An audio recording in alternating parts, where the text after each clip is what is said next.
નમસ્કાર, CB24 news સાથે હું રેશમા આપનું સ્વાગત કરું છું. રાજ્યના મુખ્યપ્રધાન ભૂપેન્દ્ર પટેલના નેતૃત્વ હેઠળ તાજેતરમાં રાજ્યના 21 જિલ્લાના 50 તાલુકામાં સરકારી પુસ્તકાલયો શરૂ કરવાનો મોટો નિર્ણય લેવામાં આવ્યો છે.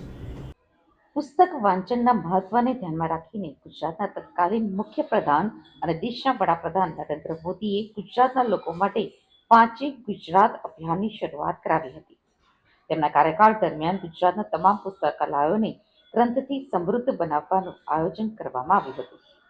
આ જ દિશામાં આગળ વધતા રાજ્યના મુખ્યપ્રધાન ભૂપેન્દ્ર પટેલના નેતૃત્વ હેઠળ તાજેતરમાં જ રાજ્યના 21 જિલ્લાના 50 તાલુકામાં સરકારી પુસ્તકાલયો શરૂ કરવાનો મોટો નિર્ણય લેવામાં આવ્યો છે.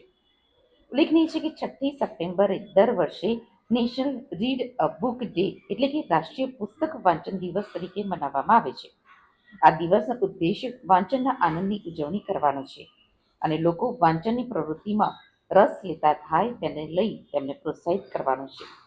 રાજ્યના ગ્રામીણ વિસ્તારોમાં પણ પુસ્તકાલયો શરૂ કરવા માટે રાજ્ય સરકારે વિચાર કર્યો અને મુખ્યપ્રધાન શ્રી ભૂપેન્દ્ર પટેલના માર્ગદર્શન હેઠળ સરકારી સમાજના વાંચન રસિક નાગરિકોને જાહેર ગ્રંથાલયની સુવિધાઓ સરળતાથી પ્રાપ્ત થાય તે માટે ચાલુ વર્ષે રાજ્યમાં વધુને વધુ ગ્રંથાલયો શરૂ કરવાનું આયોજન કર્યું છે.